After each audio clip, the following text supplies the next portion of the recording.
Bonjour à tous. Amen. Bonjour à tous les serviteurs de Dieu. Bonjour, paix.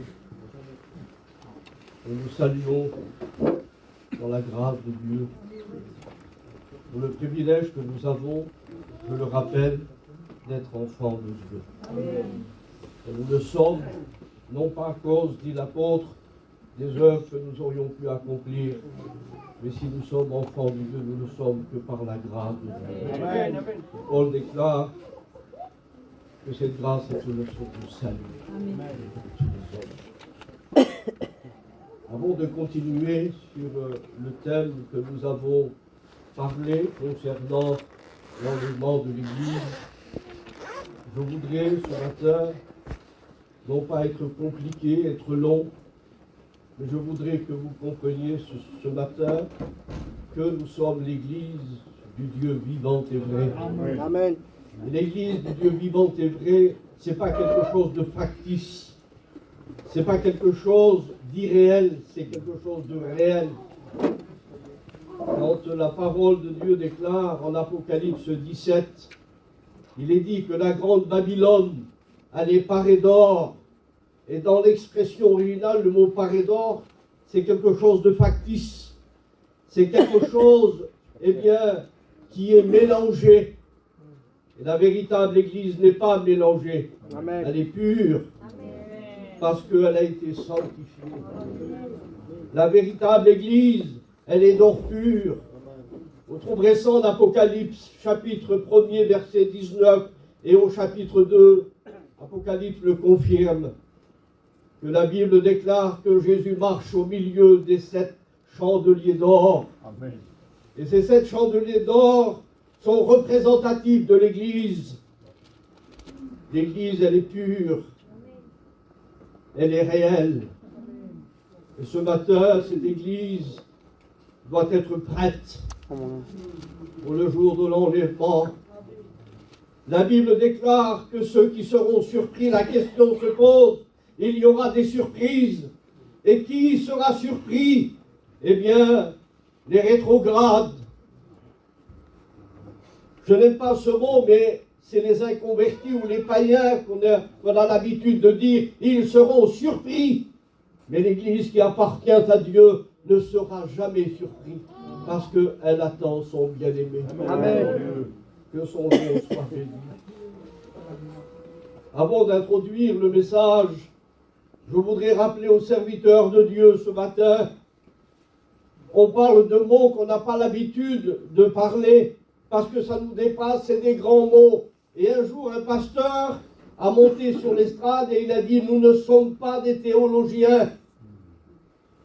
Et il a dit comme cela, Hollande était le président à l'époque, Hollande, François Hollande. Il a dit, François Hollande est un grand théologien. Et moi, j'étais surpris en l'écoutant. Il disait, les avocats sont de grands théologiens. Mais il ne savait pas ce qu'il disait. Parce que dans le monde, au niveau de la philosophie qui est basée sur la sagesse des hommes, il n'y a pas de théologiens. Mais je voudrais rassurer mon peuple ce matin. Le mot théologien est composé de 2 mots, de théos, Dieu, et de logos, parole de Dieu. Ça veut dire ce que ça veut dire. Ça veut dire que l'on ne peut pas parler de Dieu en dehors de la parole. On ne peut pas expliquer Dieu dans sa science. Dieu est au-dessus de tout. Il habite une lumière inaccessible. Mes frères, quand vous prêchez, vous faites de la théologie pratique. Parce que vous allez parler de Dieu par le biais de l'Écriture. Parce que la Bible, c'est la révélation de Dieu. Que Dieu soit béni. Alors on a tendance de nous rabaisser, on rabaisse notre peuple. Et je voudrais ce matin dire aux serviteurs de Dieu que vous êtes des véritables théologiens. Parce que vous n'allez pas expliquer Dieu au travers d'une philosophie qui est basée sur la sagesse des hommes, comme ceux qui le faisaient au temps de Paul. Il y avait des détracteurs qui s'opposaient à Paul. Mais la Bible déclare qu'on ne peut pas s'opposer à la vérité de l'Évangile. Oui, on ne peut pas, s'opposer à l'Écriture sainte. Et Dieu a donné dans notre peuple des ministères. Amen. Que Dieu soit béni. Ce qui fait la valeur de notre rassemblement ce matin, savez-vous ce que c'est? Eh bien, c'est d'avoir une saine doctrine. Amen. C'est d'avoir une saine doctrine. Et la doctrine, elle est saine, elle est pure parce qu'elle vient d'en haut. Elle ne vient pas des hommes. Et je voudrais le faire ce matin et être un sujet de grâce pour vous. Amen. Assemblée du Seigneur. Nous en bénissons Dieu de ce que Dieu nous a donné la possibilité de rester sur le terrain de la Bible. Amen. C'est le frère Paillon qui disait cela. Et cela, ces hommes-là étaient des poteaux indicateurs et nous ont laissé des exemples pour Amen. que nous les suivions. Nous ne suivions pas des hommes, bien sûr, parce qu'eux ont suivi comme Paul, il était l'imitateur de Jésus-Christ. Soyez mes imitateurs comme je le suis moi-même du Christ. Amen. Que Dieu soit béni. Que Dieu nous garde d'enlever les bornes anciennes. Il faut que nous restions debout. Debout sur la parole de Dieu. Vous me comprenez? Amen. Comme je veux le dire, c'est l'expression des gitans, ça. Debout, est-ce qu'on peut se mettre debout sur la parole? Non. C'est une expression que l'on peut employer. C'est rester dans la parole. Que Dieu soit béni. Alors je voudrais, avant, on a le temps, il est 10h30, je voudrais vous rappeler ce matin que Dieu a suscité des ministères parmi notre peuple. Oui, et ça existe. Certains ont dit que les ministères étaient pour le temps des apôtres, c'est terminé aujourd'hui. Non, la réalité de l'Église, jusqu'à ce qu'elle soit enlevée, eh bien les ministères existent. Amen. Parce que le Seigneur a veillé à ce qu'il donne des ministères, on l'a dit hier soir ou avant-hier soir, les ministères ont été donnés pour le perfectionnement des saints, en vue de l'accroissement de l'Église. Et si vous vous rappelez, on a dit le mot perfectionnement, dans l'expression originale, le mot katartizo signifie mettre de l'ordre. Eh bien, un pasteur ou les pasteurs sont là pour orienter l'Église, pour ne pas qu'elle fasse n'importe quoi.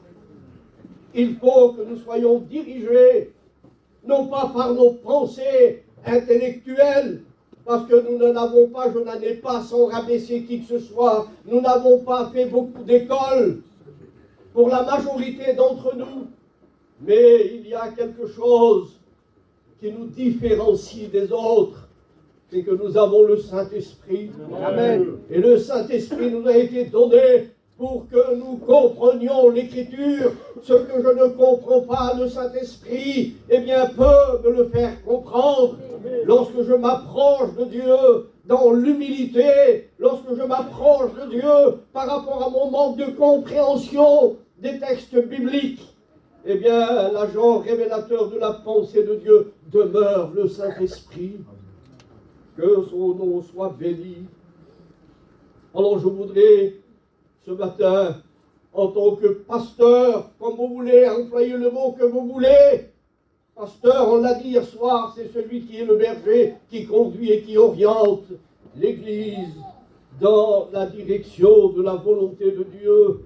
Il y a des pasteurs, et chez nous, ça se fait dans les assemblées, dans la responsabilité, il y a des pasteurs, et le rôle du pasteur ou des pasteurs, c'est nourrir les brebis. C'est nourrir les brebis. Et je voudrais vous dire que le pasteur doit rester justement en accord avec l'enseignement biblique, en accord avec la doctrine du Seigneur. Alors pour certains, le mot doctrine, ça veut pas dire grand-chose. Mais d'où vient le mot doctrine? Ça veut dire enseignement, le mot doctrine. C'est la règle qui nous a été donnée. Et il ne faut pas que nous dépassions la règle. Comme l'apôtre Saint Paul le déclare, vous avez obéi de cœur à la règle de doctrine à laquelle vous avez prêté attention. Il faut que nous soyons, eh bien, dans la règle de l'Évangile. Amen. Si quelqu'un va au-delà de ce qui est écrit, dit l'apôtre, ne demeure plus en Dieu. Seigneur, quel malheur! Nous n'avons pas le droit d'annoncer nos pensées. Nous n'avons pas le droit de dire ce que nous pensons. Il faut que nous annoncions, pasteur, les choses qui sont écrites dans l'Écriture, dans la parole. Amen. Le pasteur, c'est celui qui va nourrir, orienter les brebis. Mais je voudrais vous dire que le mot doctrine vient du ministère de docteur. Et la différence entre le pasteur et le ministère de docteur, eh bien, le pasteur va nourrir les brebis, le docteur va expliquer ce que les brebis mangent. C'est ça le ministère de docteur. Et ça existe parmi nous, ça existe dans notre mission, ça existe dans le monde catalan, ça existe dans le monde des Roms, ça existe parmi les Espagnols, ça existe parmi notre peuple, frères et sœurs. Et je voudrais vous rappeler ceci, que le Seigneur a établi des hommes pour maintenir l'Église dans cette stabilité biblique. Amen. Il y a trop de choses aujourd'hui, trop de fausses doctrines, trop de choses qui se passent. Les gens veulent paraître. Ils se donneront, dit Paul, une foule de docteurs. Et les hommes entendront ce qui leur plaît. Ils vont essayer de dévier l'Écriture. Et ce n'est pas étonnant, parce que nous vivons cette époque-là. Nous vivons l'esprit de l'Antichrist. L'esprit de l'Antichrist a agi dans le monde. Il a agi au commencement et il agira. Mais je voudrais vous dire ce matin que la véritable Église, ni l'Antichrist, ni l'esprit de l'Antichrist va essayer de la faire désorienter. Non, parce qu'elle est en Dieu. Amen. Que Dieu soit béni. Que son nom soit béni à Dieu. Dieu nous a donné de l'intelligence. Et d'où elle vient, cette intelligence? Elle ne vient pas de moi. Non, elle ne vient pas sans rabaisser qui que ce soit ce matin parmi cette assemblée. Connaissance nous vient par la parole de Dieu. David le roi disait, je suis plus instruit que mes maîtres, plus intelligent que ceux qui m'enseignent. Vous voulez être stable dans la vérité biblique. Mes frères, mes sœurs, lisez la parole. Amen. Lisez la parole, c'est elle qui va vous conduire. Que Dieu soit béni. On n'a pas de force contre la parole, dit Paul. On n'en a que pour la parole. Que Dieu soit béni. Souvent, j'ai parlé avec des témoins de Jéhovah, des catholiques, des musulmans. Eh bien, lorsque on connaît la vérité, eh bien, on détruit l'erreur. Que Dieu soit béni. Amen. Il faut que nous soyons remplis de la connaissance de sa volonté. Et la connaissance de sa volonté nous est acquise par l'Écriture sainte. Que Dieu soit béni. Alors je vais entrer dans la prédication. Nous avons parlé de beaucoup de choses, mais je voudrais vous dire ce matin que l'Église, la bien-aimée, attend son Seigneur. Amen. Elle attend son époux. Elle est fiancée aujourd'hui, mais c'est comme si qu'elle est mariée, l'épouse. L'Évangile nous apprend que Joseph était fiancé à Marie. Et puis l'ange, lorsqu'il intervient, il lui dit, n'aie pas peur de prendre Marie ta femme. C'est comme si qu'ils étaient mariés, parce que la fiancée devait promettre fidélité. Et ce matin, l'Église du Seigneur, nous sommes de ceux qui doivent prouver notre fidélité. C'est quoi la fidélité? Je vous pose la question, c'est quoi la fidélité? La fidélité, c'est le résultat de la foi. Oui, la foi, c'est la fidélité, c'est le résultat de la foi. Quelqu'un qui est en Dieu, quelqu'un qui a reçu le Seigneur, il ne peut pas aller en dehors de la foi de ceux qui croient, parce que c'est une conviction personnelle. C'est quelque chose de sûr au-dedans de lui. Donc la fidélité est une conséquence de la foi. C'est ce qui a donné en grec le mot fille, ou en français se fier. C'est ça le mot. Je voudrais vous dire aussi que le résultat de la foi, c'est l'obéissance. Il y en a qui disent, moi je crois en Dieu, j'obéis à Dieu, mais quand ils disent j'obéis à Dieu, leur vie en démontre le contraire. Donc c'est plus la foi là, c'est plus le résultat de l'obéissance à la foi, parce que l'obéissance à la foi nous fera rester sur le terrain de la foi. Amen. Dans la fidélité. Que Dieu soit béni. Alors je voudrais lire un texte avec vous. Apocalypse chapitre 3 verset 10. Un court verset, parce que tu as gardé les paroles de la persévérance en moi. Moi aussi, je te garderai à l'heure de la tentation qui va venir sur les habitants de la terre. Que Dieu soit béni. Le Seigneur parle à l'église de Philadelphie, puisque tu as gardé en moi les paroles de la persévérance. Moi aussi, je te garderai à l'heure de la tentation. Je vous ai dit vendredi soir que tous les temples que les hommes ont bâtis ont été profanés par l'esprit de l'Antichrist. Ils ont été profanés par des hommes comme Nebuchadnezzar. Et si vous prenez la période asmonienne, entre Malachie et Matthieu, il y a eu la descendance des marteleurs, ou les fils du marteau. On les appelait les Maccabées. Et dans cette période-là, avec Mattathias qui était descendant de la sacrificature de Zadok, il y a eu Antiochus Épiphane en 165-175 avant Jésus-Christ. Il y a eu la profanation du temple. Et l'histoire nous dit que Antiochus Épiphane a dressé une statue dans le temple, la statue de Zeus, le dieu de la mythologie grecque. Et il a offert une truie, un cochon dans le sein des saints. Ça a été l'abomination dont parle le prophète Daniel, établi en lieu saint. Ça, c'était une image du précurseur de l'Antichrist qui va apparaître. En 70, le temple va être détruit par Titus. Il a été profané parce que Jésus l'avait prédit.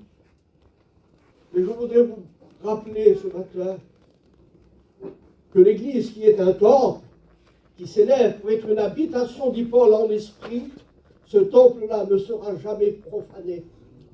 Ni par l'esprit de l'Antichrist, ni par l'Antichrist lui-même, parce que l'Antichrist paraîtra à la 70e semaine, la dernière semaine, qui fait la parenthèse entre la 69e semaine, qui marque la mort de Jésus. Et la Bible déclare par le prophète Daniel qu'il n'aura pas de successeur après lui, parce qu'il y a eu la parenthèse de l'Église, et qu'entre la 69e semaine et la 70e semaine, paraîtra à la 70e semaine l'Antichrist qui va apparaître dans le monde, avec toutes sortes de miracles, toutes sortes de prodiges, mais sur la base du mensonge. Et je voudrais vous rappeler cela, frères et sœurs, que la véritable Église ne sera jamais profanée ni par l'esprit de l'Antichrist, ni par l'Antichrist lui-même, parce qu'elle connaîtra son enlèvement avant l'établissement de l'Antichrist à la 70e semaine. Il faut bien mettre les choses à leur place. Ceux qui disent que l'Église passera la grande tribulation, ils se fourrent le doigt dans l'œil jusqu'au coude. Et oui, parce que ça, c'est pas l'enseignement de la Bible. C'est l'enseignement de saint Augustin, un père de l'Église, qui est né en Égypte. Je ne veux pas entrer dans les détails, mais je voudrais vous rappeler qu'on appelle ça l'amillénariste, c'est-à-dire que l'Église remplace Israël. On appelle ça l'enseignement du remplacement ou de la substitution, c'est-à-dire l'Église se substitue à Israël dans l'enseignement catholique du Vatican, du pape, des évêques et des cardinaux. Ils disent que Dieu a rejeté Israël. Il a rejeté Israël de son plan, alors que l'alliance que Dieu a faite avec Abraham n'est pas une alliance qui se coupe dans le temps, c'est une alliance éternelle que Dieu a faite avec Israël. C'est une alliance éternelle. Que Dieu soit béni.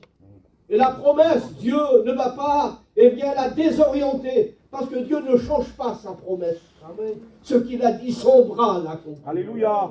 Et saint Augustin, qui était millénariste, c'est-à-dire qui croyait au salut d'Israël, comme tous les pères de l'Église, qui par la suite, après, ont dévié.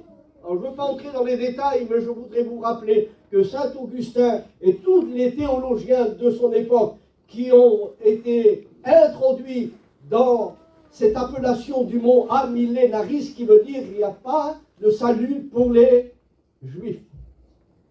Ça, c'est les pensées des hommes, fausse théologie.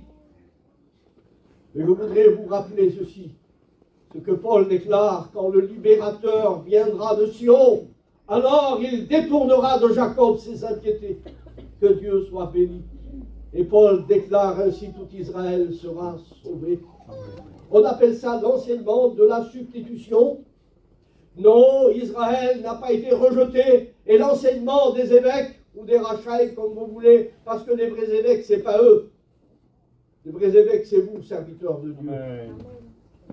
C'est nous, frères, établis dans le ministère. Eh bien, l'enseignement des évêques, ou des rachaïs, ils disent que Ésaü, c'est Israël. Parce que Ésaü a été rejeté. Il a été rejeté par Dieu et Dieu a déversé son dévolu sur Jacob. J'ai aimé Jacob. Alors eux, ils disent que Ésaü, c'est Israël et que Jacob, c'est l'Église. Aucun fondement biblique. C'est dire n'importe quoi et faire dire à la Bible ce qu'elle veut. Nous ne sommes pas là pour faire dire à la Bible ce qu'elle veut. On est là pour rester dans une cohérence biblique. Comme on l'a dit l'autre jour, ou hier soir, à partir d'un verset, on ne peut pas fonder une doctrine véritable. Il faut un ensemble de textes. Il faut qu'ils trouvent, eh bien, notre enseignement, notre doctrine que nous mettons en avant, il faut qu'elle trouve son accord dans le plan de Dieu. Il faut qu'elle trouve son accord avec les prophètes de l'Ancien Testament. Notre doctrine doit être confirmée par les apôtres, par Jésus et les apôtres, et qu'elle trouve sa conclusion en Apocalypse. Là, notre enseignement va tenir debout. Alors je voudrais continuer et vous dire ce matin, frères et sœurs, que l'église de Philadelphie, eh bien, qui a gardé la parole, puisque tu as gardé en moi, eh bien, la parole de la persévérance, moi aussi je te garderai à l'heure de la tentation. Amen. Et le mot tentation ici fait référence à ce que Jésus déclare, la grande détresse qui va venir. Daniel le confirme au chapitre 12 de son livre, et il y a des expressions différentes, comme l'angoisse de Jacob dans Jérémie 30 et verset 7.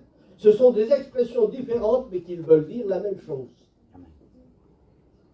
Je ne sais pas si vous me suivez. Amen. Amen. Mais l'église de Philadelphie, parce qu'elle a gardé les paroles de la persévérance, Dieu déclare, moi aussi je te garderai à l'heure de la tentation. Je te garderai. Que Dieu soit béni.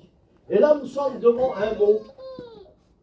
Parce qu'il faut revenir aux sources. Il y a eu des traductions de la Bible qui n'ont pas retenu, eh bien, les mots originaux. Et ils ont été traduits sans tenir compte, eh bien, de la source des vérités bibliques.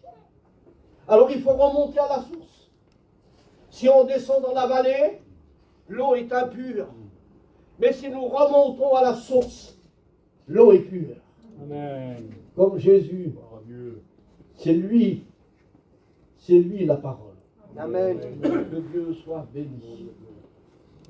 Puisque tu as gardé en moi les paroles de la persévérance, moi aussi je te garderai. Et là nous sommes devant un mot grec, le mot tirizo ektis ora. Je te garderai dans l'expression du mot ek en dehors.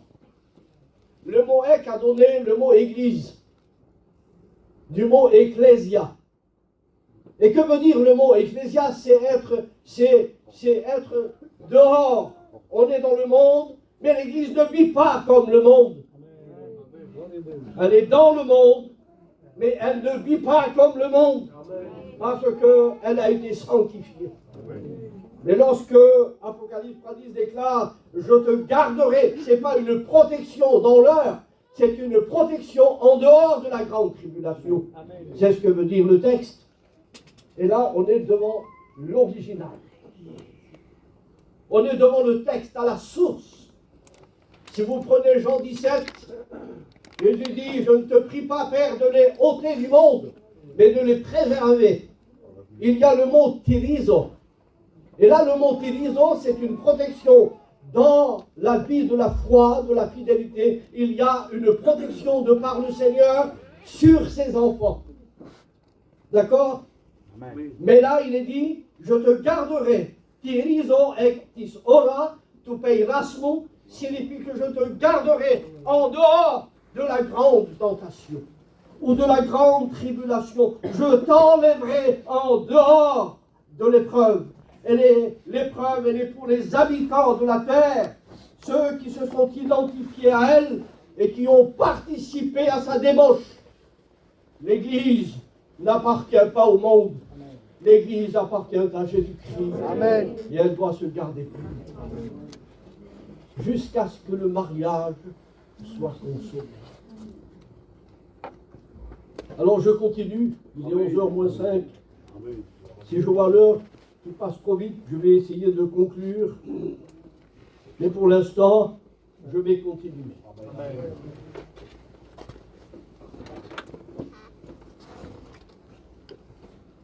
Quand il est dit que ce jour-là va venir sur les habitants de la terre, ceux qui se sont identifiés à elle et qui ont participé à sa débauche. Et je voudrais vous dire ce matin que le mot habiter dans l'expression originale, c'est le mot oikeo. C'est habiter normalement dans le monde. C'est habiter comme tous les gens du monde. Mais l'expression du mot kataikeo signifie, eh bien, que l'Église, elle est dans le monde, mais elle n'appartient pas au monde, elle appartient à Dieu, elle appartient à Jésus-Christ. Parce que, comme je l'ai dit tout à l'heure, elle appartient au Seigneur et elle a été sanctifiée, elle ne peut pas vivre dans le péché. Un chrétien peut mettre un genou à terre, mais il se relève. Amen. Un chrétien peut mettre un genou à terre, mais il ne reste pas dans sa position, parce qu'un véritable chrétien ne vit pas dans le péché. Il peut avoir une faiblesse. La Bible dit par Paul, eh bien, en parlant des faibles, de les supporter. Et oui, il faut leur donner la possibilité de s'en sortir. Eh bien, lorsque Paul déclare, eh bien, qu'il faut supporter les faibles, nous devons être comme un hôpital, le frère l'a dit tout à l'heure. L'hôpital, c'est soigner les malades. Et le mot hôpital vient du mot hospitalier. Paul parle de l'hospitalité. Il y en a qui disent, Paul déclare, il y en a qui ont logé des anges sans le savoir. Et là, nous sommes devant l'hospitalité. Et le mot hôpital vient de ce mot-là. Hospitalité a donné le mot hôpital. Et ça veut dire quoi? Dans l'expression originale, ça veut dire soigner les étrangers. C'est ça le sens. Et oui, c'est pas que la famille. Alors il y en a qui disent, c'est vrai qu'il faut que nous sauvions nos familles, nos proches, nos enfants, mais aussi il y a une généralité. Il faut que nous soignions aussi les étrangers. C'est une priorité. Dans les paroles de Jésus, allez par le monde, prêchez la bonne nouvelle à toute la création. C'est une priorité, le salut des âmes. Que ce soit les étrangers ou nos propres familles, il faut que nous ne fassions pas de distinction. Parce que c'est soigner les étrangers. Que Dieu soit béni. Et ensuite, Jésus déclare, après avoir annoncé l'évangile, Jésus déclare, enseignez-leur à observer tout ce que je vous ai prescrit. Que Dieu soit béni. Alors, permettez-moi de continuer. Et je voudrais arriver à une conclusion ce matin, de par la parole de Dieu. Je n'ai pas le temps de parler des prémices. Comme dans l'Ancien Testament, en Lévitique 23, il était question, eh bien, des prémices. Il y avait 3 fêtes. Je n'ai pas le temps de parler de cela, mais il y avait l'orge qui était ramassée, et elle était mise en gerbe. Et la première moisson devait se faire de cette façon.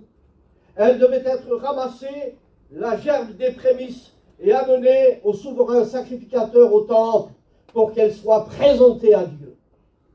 Eh bien, je voudrais vous dire qu'avant toutes les autres moissons qui devaient être moissonnées, eh bien, il y avait la gerbe des prémices. Et je voudrais vous dire ce matin que l'Église, c'est les prémices. Alléluia. Amen. On ne peut pas moissonner les autres moissons avant, pas avant que la gerbe des prémices soit prélevée.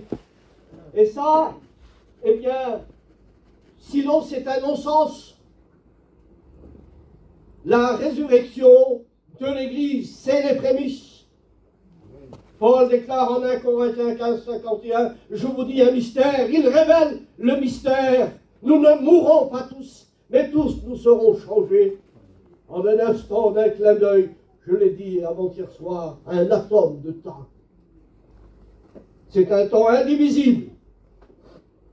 Il n'y a pas de mots, il n'y a pas de calculatrice, pas d'ordinateur pour justement mettre en place ce mot anatomos. C'est un temps indivisible. Mais l'Église, en un clin d'œil, elle sera enlevée. Que Dieu soit béni. Un atome de temps. Ça nous échappe. Mais la Bible déclare par Paul, 1 Corinthiens 15, 20, il déclare ceci. Chacun ressuscitera à son rang, Christ comme prémisse, et ceux qui lui appartiennent lors de son avènement. Je ne sais pas si vous avez retenu la note de Paul, 1 Corinthiens 15, il dit chacun ressuscitera à son rang. Donc il y a des rangs différents dans la résurrection. Ceux de l'Ancien Testament, ceux du temps de la grâce, et la résurrection de ceux qui passeront par le martyre dans la grande tribulation. Il y aura donc des rangs différents, donc il ne faut pas tout mélanger. Alors la question m'a été posée l'autre jour, est-ce que les prophètes de l'Ancien Testament, comme Abraham, tous les prophètes vont ressusciter avec l'Église? Eh bien j'ai dit non, parce qu'il y a des rangs différents, et Ésaïe 26 va le confirmer. Ésaïe 26, 19 déclare, où Dieu va parler par le prophète Ésaïe, et il va dire, je dirai, eh bien, aux habitants de la poussière de se relever, et je dirai à mes cadavres de se réveiller. C'est la première expression que l'on trouve dans la Bible. Dieu déclare, je dirai à mes cadavres. Ça veut dire que là, c'est Israël qui est mis en cause, et pas les perdus, pas les nations. C'est Israël qui est mis en cause. Je dirai à mes cadavres de se réveiller. Et là, nous sommes devant la résurrection du peuple d'Israël, parce que tout de suite, Dieu déclare, va mon peuple, entre dans ta chambre et ferme la porte derrière toi, jusqu'à ce que la colère soit passée.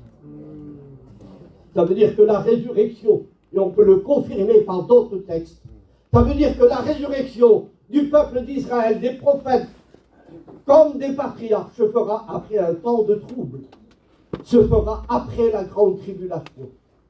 Parce qu'il n'y aura que dans la dispensation de la grâce, les morts en Christ qui vont ressusciter. Les morts en Christ ressusciteront, et nous les vivants restés, nous serons ensemble enlevés à la rencontre du Seigneur dans les airs. Pour cela, la prophétie de Joël, chapitre 2, verset 16, déclare « Rassemblez, rassemblez les vieillards, rassemblez les jeunes gens, même les nourrissons qui sont à la mamelle, car voici, l'époux sort de sa chambre et l'épouse de sa maison. » Que Dieu soit béni. Oui, il faut que nous sonnions de la trompette. Parce que bientôt l'époux va sortir. Et j'en dirai un mot par rapport au contexte du mariage juif tout à l'heure. Que Dieu soit béni. Alors je vais continuer, vous me le permettez. Amen. Quand j'ai dit tout à l'heure 1 Corinthiens 15, 20, chacun ressuscitera à son rang, Christ comme prémisse. Qui est mentionné ici quand l'apôtre Paul déclare Christ comme prémisse? Est-ce que c'est Jésus qui va ressusciter là? Non, parce que quand l'apôtre Saint Paul déclare Christ comme prémisse, c'est pas Jésus, il est déjà ressuscité. Quand l'apôtre Saint Paul écrit aux Corinthiens, ça faisait 25 ans que Jésus était ressuscité. Donc, Paul ne pouvait pas faire redescendre Jésus de son ciel, de la droite, de là où il s'est assis. Il ne pouvait pas descendre, repasser par la mort et ressusciter à nouveau. Non, les prémices, ça. Les prémices, lorsque Paul déclare Christ comme prémisse, c'est le corps du Christ, l'Église. Parce que Jésus est déjà ressuscité et que ceux qui sont morts avec lui eh bien, ressusciteront avec lui. Si nous sommes, dit Paul, une même plante avec lui, par la conformité de sa mort, nous le serons aussi par la conformité de sa résurrection. Que Dieu soit béni. Eh bien, les prémices, là, c'est l'Église. Parce que l'Église et ceux qui nous ont devancés dans le Seigneur connaîtront, eh bien, la résurrection du corps. Alors, certains disent que le corps ne ressuscite pas. Et je voudrais vous dire ce matin, de la même façon que Jésus est ressuscité, son corps n'était plus dans le tombeau. Si vous allez en Israël, pour ceux qui ont été, le corps de Jésus n'est plus là-bas dans le tombeau à Jérusalem. Il est ressuscité avec son corps. Les témoins de Jéhovah disent que Jésus n'est pas ressuscité. Ils disent que Jésus a détruit son corps dans le tombeau. C'est l'enseignement des témoins de Jéhovah. C'est un faux enseignement. Hein. Parce que les témoins de Jéhovah se disent avoir le vrai Dieu. Et ils disent ça. Le nom Jéhovah est le vrai nom de Dieu. C'est faux. Il a été donné par un moine espagnol en 1270, le mot Jéhovah. Il n'existe pas dans le Tanakh ou dans la loi. Le mot Jéhovah est un mélange du tétragramme YHWH avec le mot Adonai. Et ce moine, en 1270, il a pris le tétragramme, les consonnes et les voyelles d'Adonai, et il en a fait sortir le mot Jéhovah. La première version qui a existé et qui a mentionné à 4 reprises le nom de Jéhovah, c'est la traduction du roi Jacques, écrit en 1616. Jamais dans une version on a trouvé le mot Jéhovah. C'est le mot Yahweh, ou le mot Yahvé en français. Amen.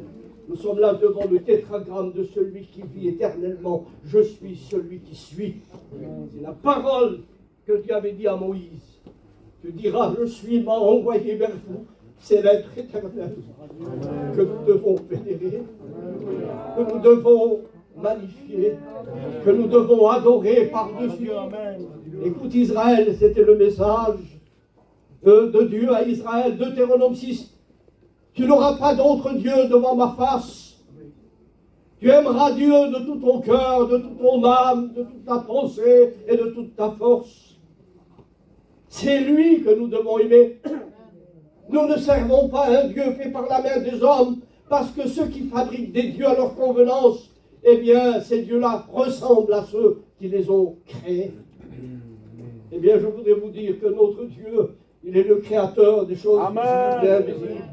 Tout a été créé par lui et pour lui, et à lui soit la gloire. Nous sommes là devant une doxologie qui vient d'un mot grec, le mot doxa.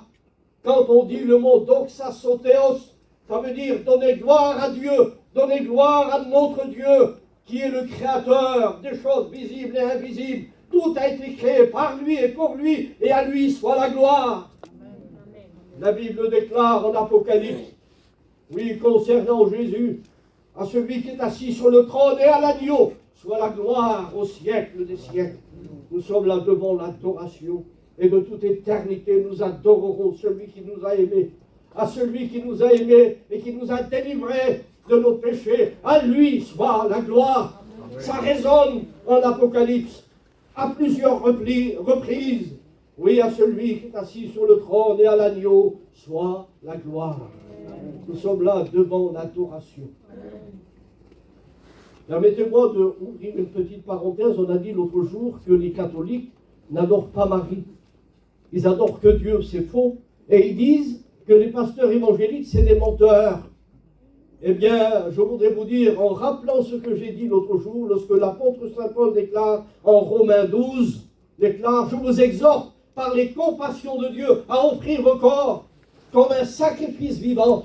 Il est parlé du corps, il n'est pas parlé de l'âme ni de l'esprit. Il dit que votre corps, je vous exhorte par les compassions de Dieu à offrir vos corps qui sera de votre part un culte agréable. Et là, nous sommes devant le culte qui est attribué à Dieu et à Jésus.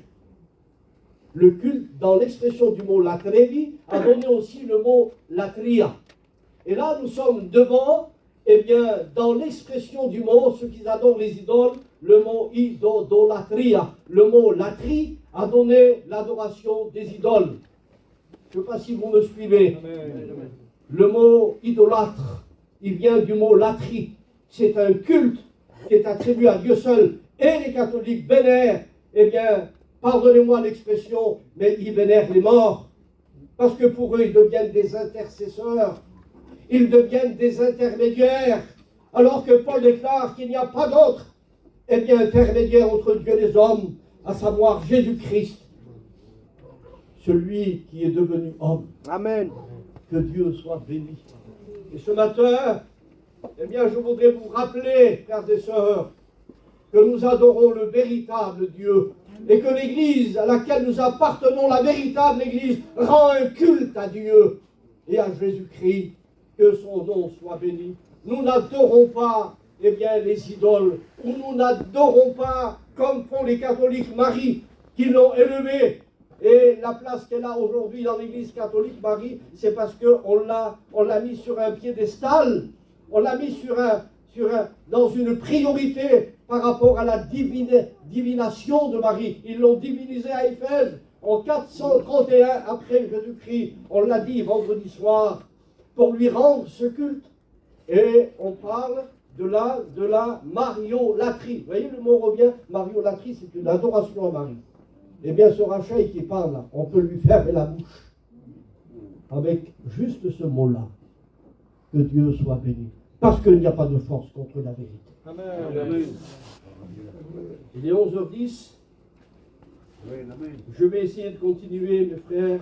Amen. Et je voudrais lire avec vous Luc 17, 27. Alors, je vais essayer de lire un peu, quand même.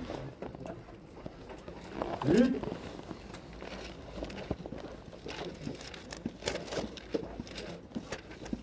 Alors, il est parti.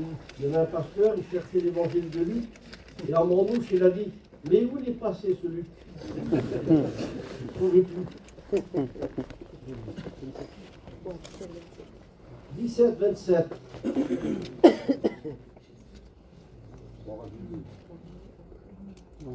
Ce qui arriva du temps de Noé arrivera de même au jour du Fils de l'homme. Les hommes mangeaient, buvaient, se mariaient et mariaient leurs enfants jusqu'au jour où Noé entra dans l'arche. Le déluge vint et les fit tous périr. Ce qui arriva du temps de Lot arrivera pareillement. Les hommes mangeaient, buvaient, achetaient, vendaient, plantaient, bâtissaient. Mais le jour où Lot sortit de Sodome, une pluie de feu et de soufre tomba du ciel et les fit tous périr. Il en sera de même le jour où le Fils de l'homme paraîtra. Et on dit Amen à la parole de Dieu. Amen. Que Dieu soit béni. Je voudrais vous dire ce matin, ce qui arriva du temps de Noé arrivera de même au jour du Fils de l'homme. Les hommes mangeaient, buvaient, se mariaient leurs enfants, jusqu'au jour où ils ne s'attendaient pas. Et la Bible déclare que Dieu les fit tous périr. C'est marqué comme cela. Et je voudrais vous dire ce matin, eh bien, on n'est pas là devant une destruction.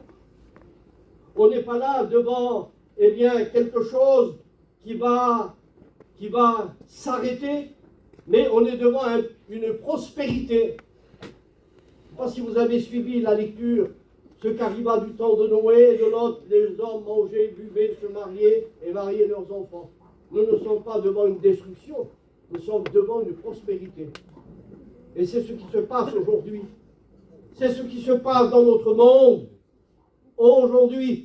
Donc c'est loin d'être une calamité.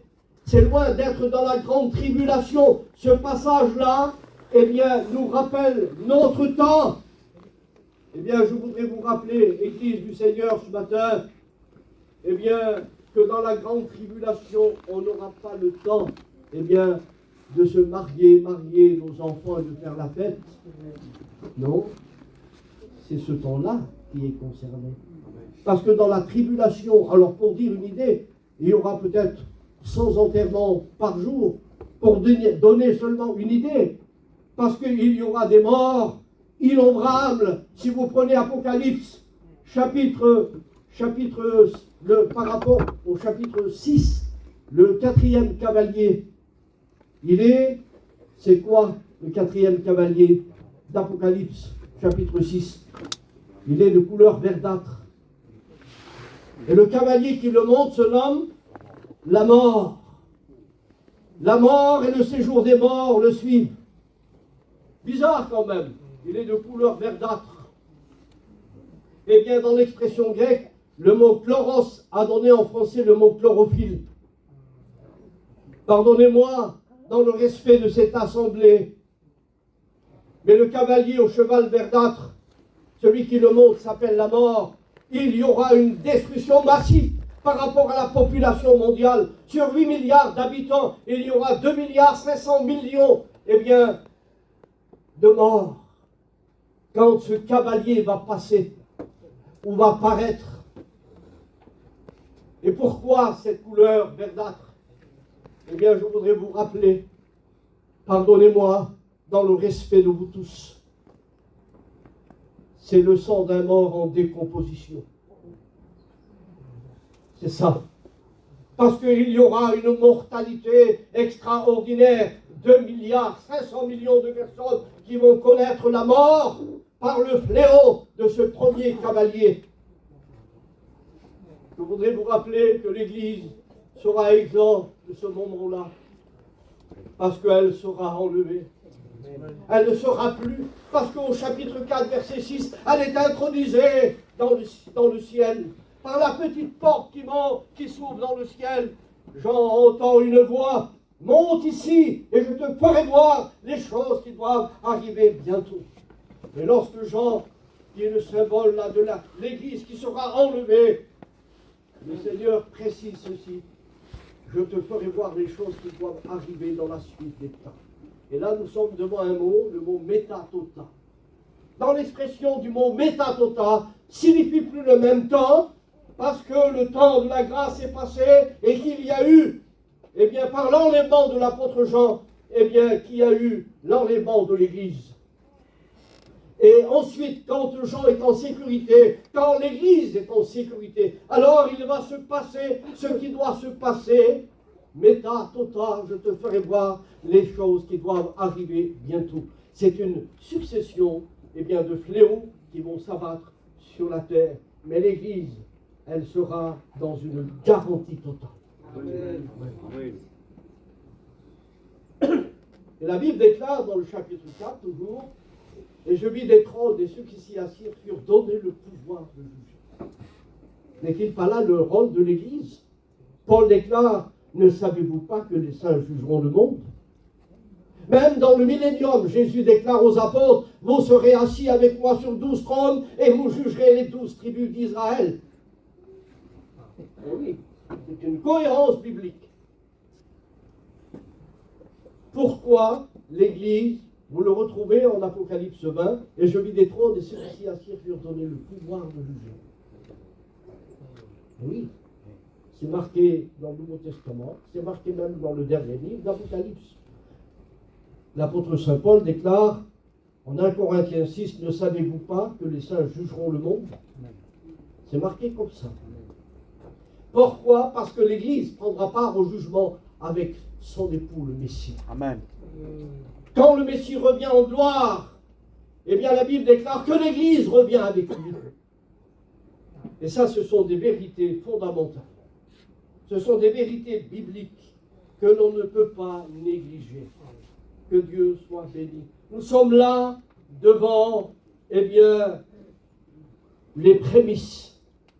Nous sommes là devant la résurrection des morts en Christ.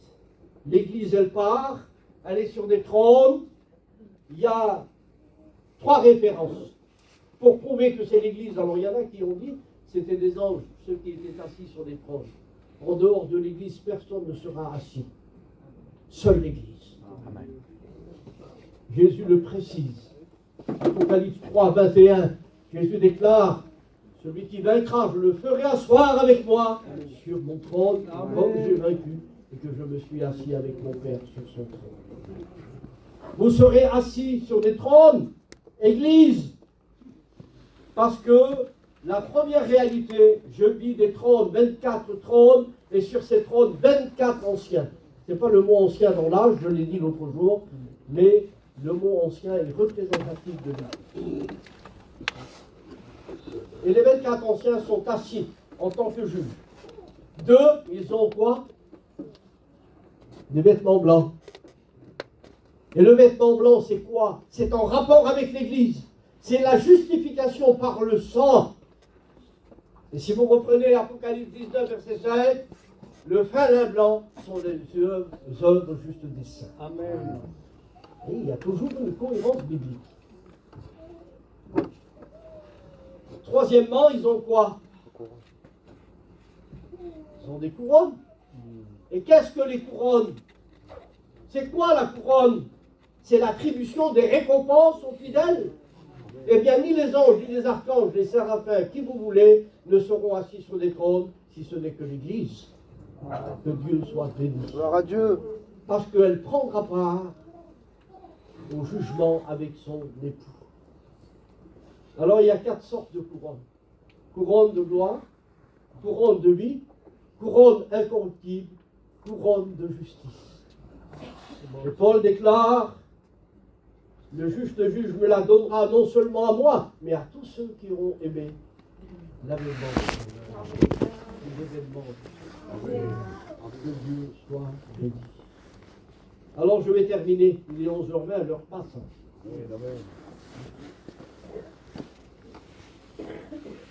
Nous vivons dans un monde difficile, le mal domine. Et à la fin des temps, il y aura des troubles, des famines. Il y en a eu dans les temps qui nous ont précédés. Il y a eu toujours des guerres. Depuis que le monde est monde, il n'y a eu que 213 années de paix dans le monde. Les hommes ont travaillé que pour la guerre, pour la destruction. Il y aura des troubles, des famines, il y aura des guerres. Et la dernière guerre sera la guerre la plus éminente. La grande tribulation qui coupait en deux par un temps des temps et la moitié d'un temps. Devant, ça veut dire 3 ans et demi. Daniel le rappelle. Alors je voudrais vous dire que la pire période de l'histoire du monde, nous la vivons aujourd'hui. Depuis Adam jusqu'à nos jours, la démographie mondiale est la plus grande aujourd'hui. 8 milliards d'habitants. Oui, des personnes qui sont encore en vie. Et quoi faire avec tout ce monde? Quoi faire avec tout ce monde? Tout ce qui se passe dans le monde, dans l'expression d'être le mot phobos. Les gens ont peur. Qui a donné en français le mot phobie. Il y en a qui ont des phobies. Ils ont peur du lendemain. Mais l'Église n'a pas peur du lendemain. Parce qu'elle sait qu'elle sera en sécurité. Elle l'est déjà. Il y en a qui cherchent la vie éternelle lorsqu'ils partiront. Lorsqu'ils quitteront la terre. Non, la vie éternelle, on la possède. Amen. Jésus a dit, vous avez la vie éternelle, vous qui croyez au nom du Fils unique de Dieu. Amen. La vie éternelle, nous ne la posséderons pas dans le temps, nous l'avons déjà. Amen. Parce que nous avons reçu celui qui est l'auteur de la vie. Jésus n'a-t-il pas dit, je suis le chemin, la vérité et la vie, et que nul ne vient au Père que par moi. Et je voudrais vous dire ce que l'évangile de Matthieu déclare, 11, 28. Venez à moi, vous tous qui êtes fatigués et chargés, et je vous donnerai du repos. Je voudrais vous dire, Église du Seigneur, que l'Église que nous sommes, elle est entrée dans le repos. Amen. Israël attend son repos lorsqu'elle se convertira à son Messie. Elle entrera dans le règne de paix, dans l'ère millénaire. Elle n'est pas entrée dans le repos, mais nous, l'Église, nous y sommes entrés. Nous sommes entrés dans le repos de Dieu. Et ce matin, nous pouvons dormir selon cette expression qui se dit dans le monde, et même en France, dormir sur nos 2 oreilles. Parce que nous savons qui nous avons cru. Amen. Que Dieu soit béni. Alors on continue. Le mot phobos a donné terreur. Les hommes rendront l'âme de terreur dans l'attente de ce qui surviendra. Et le Seigneur déclare, veillez donc et priez. Verset 36. Pourquoi veiller et prier? Eh bien, la seule raison pour échapper. Que Dieu soit béni. Enfin que vous échappez, priez pour que vous puissiez partir. ce qui arriva du temps de Lot. Et lorsque Lot fut en sécurité, Sodome et Gomorrhe furent embrasés. Il y a eu le jugement de Dieu. Et lorsque Lot fut en sécurité dans la petite ville de Tsoar, le feu, l'embrasement est tombé. Eh bien, l'Église ne connaîtra pas le jugement, car Christ nous délivre de la colère, dit Paul. Eh bien, quand l'Église sera enlevée en sécurité, alors s'abattra le jugement de Dieu sur un monde d'impies qui vit dans la débauche. Nous sommes l'Église. Et regardez ce qu'il est dit ici. Le mot échappé en grec, le mot est paralambano. Que veut dire le mot paralambano? Le mot paralambano signifie prendre quelqu'un par la main et le faire échapper à une catastrophe. Voilà le sens de ce mot-là. Pourquoi prier? Tout simplement pour échapper. Mais l'expression du mot paralambano signifie prendre quelqu'un par la main et le faire échapper à une catastrophe. C'est prendre ce qui est à soi. Prendre quelqu'un qui est à côté de moi. Viens, mon frère, avant que le jugement s'abatte, viens avec moi. Il faut que nous les avertissions, que Dieu soit béni. Il n'a pas dit prier pour être digne d'endurer la souffrance. Il n'a pas dit prier que vous enduriez la souffrance de la grande tribulation. Il a dit prier pour que vous échappiez. Amen. Que Dieu soit béni. Zacharie 14 décrit une catastrophe nucléaire. On n'a pas le temps de rentrer dans ce domaine, mais je voudrais vous dire ce matin, Jean 14,3, qu'est-ce qu'il dit? Qu'est-ce qu'il dit Jean 14,3? Il y a plusieurs demeures dans la maison de mon Père. Si cela n'était pas, je vous l'aurais dit, je m'en vais, et lorsque je m'en serai allé, je reviendrai et je vous prendrai avec moi. Que Dieu soit béni. Je vous prendrai avec moi. Le Seigneur, ça fait 2000 ans qu'il est parti. D'accord, mes frères? Ça fait 2000 ans qu'il est parti, il est allé nous préparer une place. Et cette place, elle est prête. Que Dieu soit béni. Dans le contexte du mariage juif, eh bien, il fallait à un juif 1 an de préparation pour préparer le mariage. Il fallait 1 an de préparatifs. Le Seigneur Jésus, lui, ça fait 2000 ans qu'il est allé préparer cette place. Et lorsque, alors les étudiants ont posé une question à l'école biblique, Matthieu 24, verset 36, si ma mémoire est bonne, quand le Seigneur reviendra, il est dit que les anges ne le savent pas, ni même le Fils. Il y a ici une interrogation. Si le Christ, si le Fils ne le sait pas, on touche à son statut divin. Il n'est plus Dieu. Ni les anges, ni le Fils. Mais même que le mot Fils y est marqué, on peut résoudre le problème dans le contexte du mariage. Si le Fils ne le sait pas, c'est pour une bonne raison. C'est pas qu'il ne le sait pas, mais par respect à son Père. Oui. Comme dans le contexte juif. Lorsque un homme préparait le mariage, il ne pouvait pas aller à la rencontre de sa fiancée tant que le père ne sonnait pas du chauffard. Tant que le père ne sonnait pas de la trompette. Jésus était juif. Et en tant qu'homme, il a voulu respecter la tradition de ses pères. C'est pas qu'il ne le savait pas. Il le savait, Jésus. Mais il a voulu se soumettre en tant qu'homme à la tradition de ses pères. Amen. Un juif, lorsqu'il y avait les fiançailles, il ne pouvait pas prendre, eh bien, la mariée. Parce qu'il y avait la houpa qui était préparée 1 an à l'avance. La houpa était une chambre nuptiale, pardonnez-moi, mais c'est comme ça. Eh bien, tant que le père ne sonnait pas du chauffard, le fiancé ne sortait pas de sa chambre. Il fallait, par respect au père, attendre le son du chauffard. Eh bien, je voudrais vous dire ce matin, par respect au Père, Jésus, en tant qu'homme, il s'est soumis, dans la hiérarchie du divin, il s'est soumis à son Père. Si vous prenez la traduction de la Péchita, qui a été écrite en syriaque ou en araméen, eh bien, dans mon traduction, il est dit, eh bien, voici l'époux allons à sa rencontre. Il semblerait que l'époux est seul. Mais dans la traduction araméenne, c'était la langue parlée de Jésus, maternelle de Jésus. Dans la Péchita, il n'est pas dit voici l'époux, il est dit voici l'époux et l'épouse. Ça veut dire que le mariage a été consommé. Dans la traduction originale, voici l'époux et l'épouse, ça veut dire que le mariage a été consommé. Et quand il vient, par rapport aux 5 sages et aux 5 folles, qui n'avaient point d'huile dans leur lampe, eh bien nous sommes là devant Israël, les amis de Dieu. Parce qu'il y aura une continuité dans le mariage. Le mariage durait 7 jours. Dans le contexte du mariage juif, eh bien je voudrais vous dire que le mariage, il y aura les noces de l'agneau, et quand le Seigneur reviendra, eh bien il y aura Israël qui va être uni à l'Église. C'est la partie manquante de l'Église, parce qu'il y aura un seul berger et un seul troupeau. Eh bien je voudrais vous dire qu'il y aura la continuation du mariage. Amen. Avec les amis de l'époux, qui sont Israël, ou Jean le Baptiste, qui était l'ami de l'époux.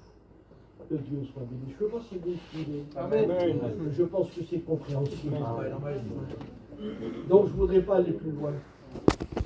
Je voudrais vous dire ce matin que l'Église attend son Fils. Amen.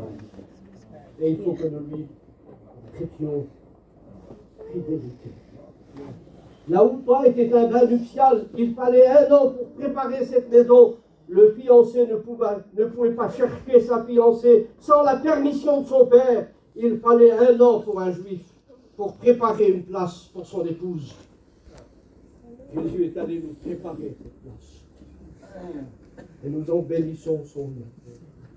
Il nous a promis qu'il reviendrait nous chercher et nous l'attendons. À la fin de la tribulation, vous n'irez pas au mariage, je le répète. Vous n'irez pas marier vos enfants. Vous n'irez pas faire la fête. Parce que la grande détresse de Jésus, ce sera une détresse que le monde n'aura jamais connue. Et oui, donc il faut mettre les choses à leur place. Que Dieu soit béni. Et je voudrais terminer en vous disant ceci. Matthieu 24, 31. Car alors la détresse sera si grande. Jésus déclare qu'il n'y en aura pas eu de semblable depuis que le monde est mort. Alors je voudrais vous rassurer, Église du Seigneur, je voudrais vous rassurer en vous disant ceci, que Dieu soit béni, que bientôt, ce soir, après la réunion, demain, nous ne savons pas. Parce que l'Apocalypse est une révélation. Oui. Il y a les 7 églises d'Apocalypse, et les 7 églises d'Apocalypse sont représentatives de l'église, le corps du Christ. Donc l'église attend. Comme elle attendait à son époque, eh bien, nous attendons le Seigneur. Le Seigneur est proche, dit Paul aux Philippiens. Ne vous inquiétez de rien, mais en tout temps, faites connaître vos besoins à Dieu par des prières et des supplications, et avec action de grâce. Ne jamais oublier l'action de grâce. Amen. Parce que lui, il est digne d'être remercié, d'être loué. Que Dieu soit béni. Alors, je ne sais pas si vous avez compris, mais s'il fallait 1 an pour un juif pour la préparation du mariage, je voudrais terminer avec cette note. Savez-vous ce que faisait le fiancé avant, eh bien, avant que les 1 an se passent? Il allait à la rencontre de l'épouse de sa fiancée et il buvait le coup de vin. Et il lui disait, tu ne boiras plus désormais avec moi de ce fruit jusqu'au jour où tu en boiras du nouveau avec moi dans la maison de mon Père. Nous ne sommes pas là devant l'institution de la scène. Amen. Faites ceci en mémoire de moi. Toutes les fois que vous mangez ce pain, que vous buvez, vous annoncez la mort du Seigneur jusqu'à ce que je revienne. La Sainte Seine nous met devant 2 vérités. Devant la mort de Jésus, dit Paul, et devant sa venue. Que Dieu soit béni. C'est les 2 vérités de la Seine. Mais pour participer à la Seine, il faut être digne. Amen. Participer à la table du Seigneur. Ce n'est pas n'importe qui. C'est ceux qui ont voué leur vie au Seigneur et qui lui ont prouvé la fidélité. Que Dieu soit béni. Mais Matthieu 26, 26, eh bien, déclare que l'on vivra du nouveau habitat dans la maison de son Père. Amen. Que Dieu soit béni.